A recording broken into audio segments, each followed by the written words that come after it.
Hi, Eddie Murray, former Detroit Lion. Make sure you watch Mike on Mike on YouTube.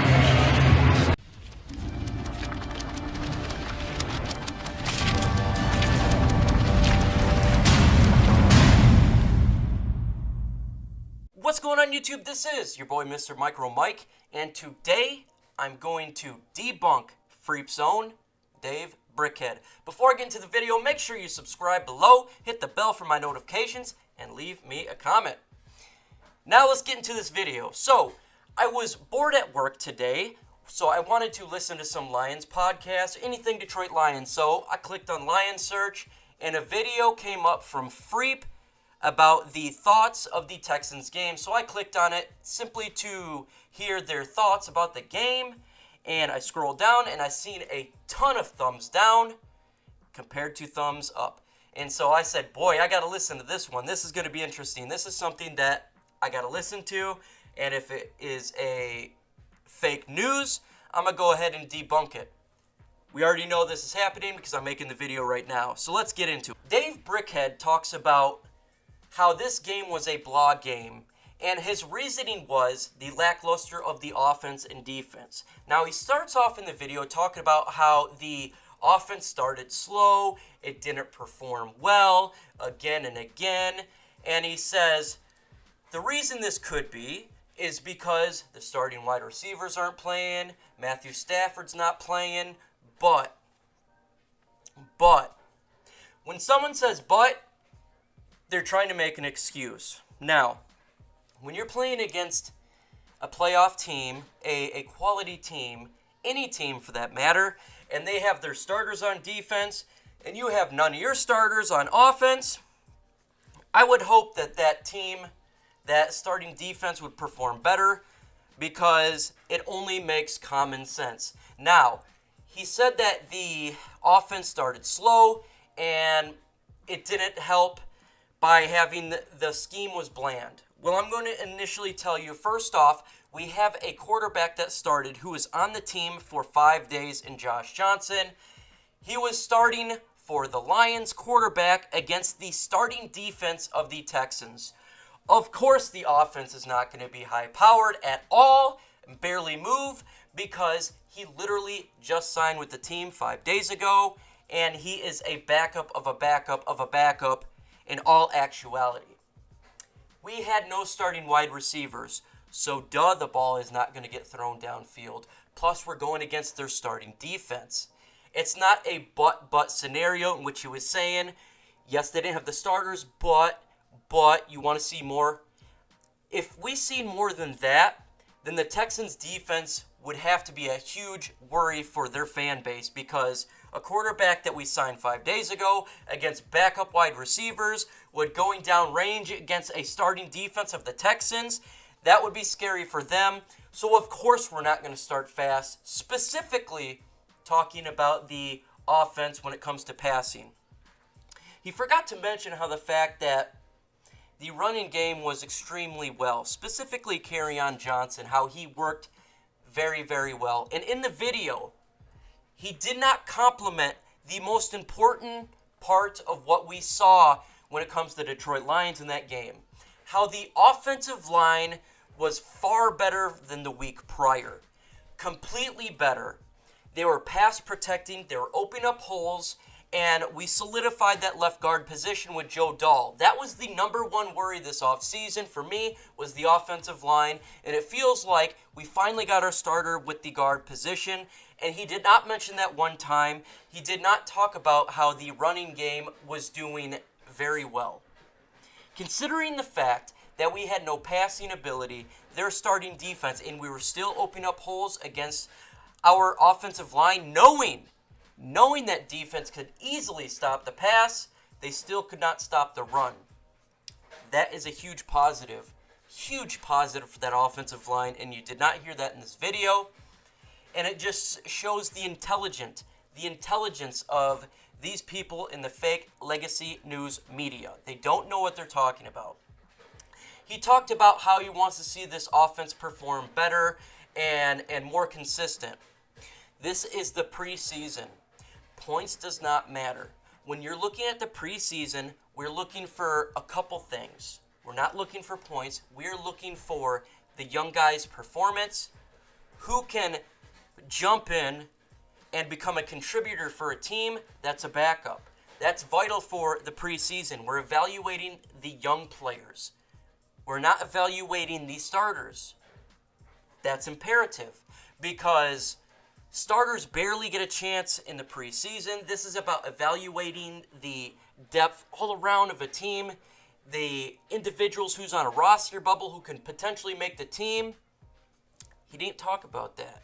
That makes no sense to me. So if you're a Lions fan who doesn't pay attention to pretty much anything, you're just a fan who likes to watch the game, you'd have took from this video that the Lions are completely trash. We lost 2 preseason games.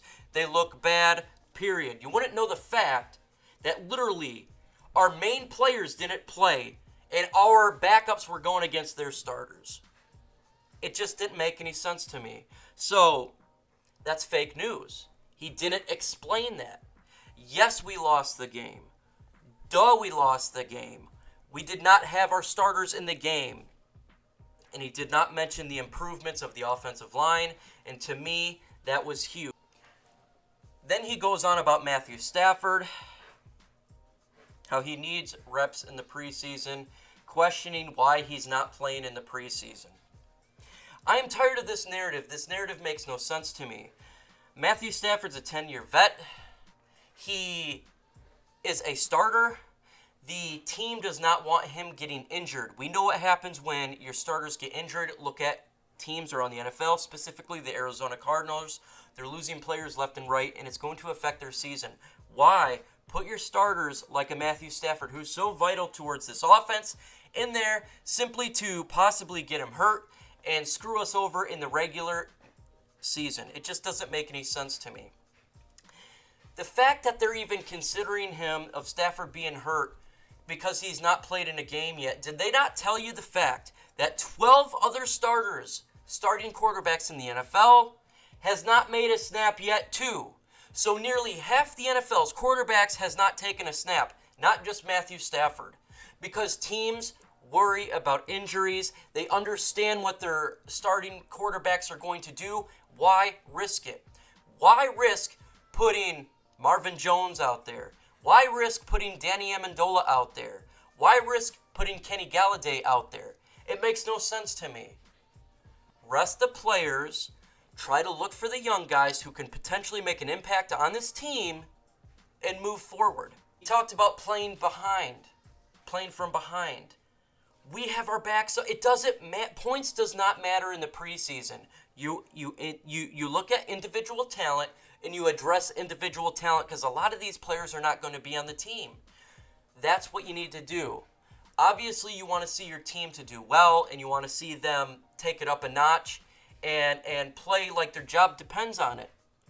And the people that don't, they're not going to have a job.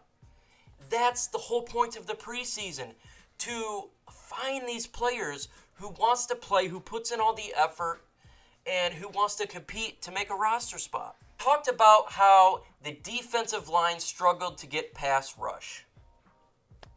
And he said, but the starters didn't play, but, again with the but. When you're suggesting but, that means you're trying to say it should have happened anyway. I must say, again, if I was a Texans fan and our starting offensive line could not hold back the second and third string defensive line of another team, I would be extremely worried at that point. Of course they're not penetrating that offensive line because you have backups in there. You have a 7th round pick in there. You have individuals that is not going to be on the field that much, if at all. Of course they're not going to be penetrating the offensive line. You did not have Trey Flowers. You did not have Mike Daniels, Snacks Harrison, Deshaun Hand. Do you expect them, without having those players on there, to disrupt an offensive line? Absolutely not. Absolutely not. I was looking for specific players. I did not care about how, as a whole, the line looked. What I took away from this is P.J. Johnson, a 7th round pick. He's good at run stuffing. He can't handle double teams. What I took away from this is A'Shawn Robinson is doing the best he can to make this team, and he is making an impact. Not be extremely good, but not bad. He'll be a nice backup. When Aquara got in there, he was lighting the line up, and he will be a starter. Now imagine having the rest of the starters on there, and how offensive line is going to have a terrible, terrible issue with that. If they're having an issue with one guy, imagine having all our starters back in there. And then he talks about how the Texans offense just went downfield against our starting defense. It's not our starting defense. It was half of our starting defense. When you have no pass rush whatsoever, quarterbacks are going to feast on that. And I am surprised how well our secondary did, considering there was no pass rush. There was a lot of times where the quarterback could not throw the ball because the coverage was so good, and he was sitting in the pocket for 10 seconds, an insane amount of time. And if you actually had a defensive line that can penetrate that, that quarterback would be in a lot of trouble.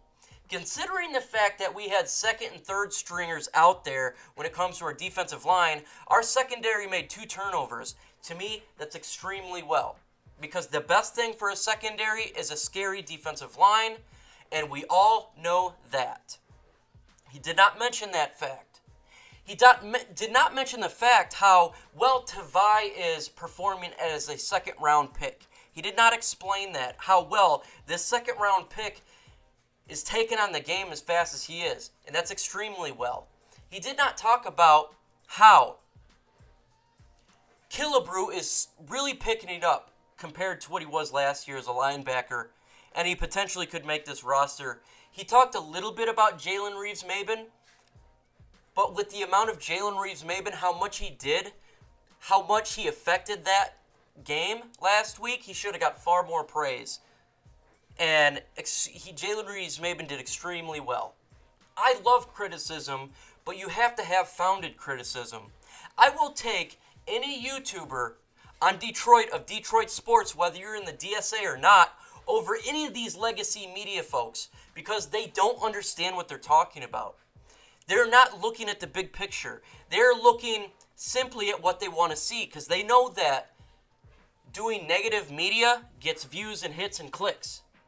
However, it's really starting to backfire on them, because when it comes to DSA, we are exposing what goes into the game. Other YouTubers are exposing the dynamics that goes into a game that was not explained before. And so now these legacy medias, their videos are getting thumbed down and they're getting destroyed. And I love that. He talked about how the Lions had a mediocre performance. Again, like I said before, when your starters are not in versus another team's starters, of course they're not going to have a great performance. Of course they're not going to be explosive. That would be super rare to be. And to me, in my opinion, the preseason, again, is not about points. It's not about a team as a whole. It's about individual performance. Who is going to make the roster and who is not? Who is showing what it takes? Who is not having the motivation?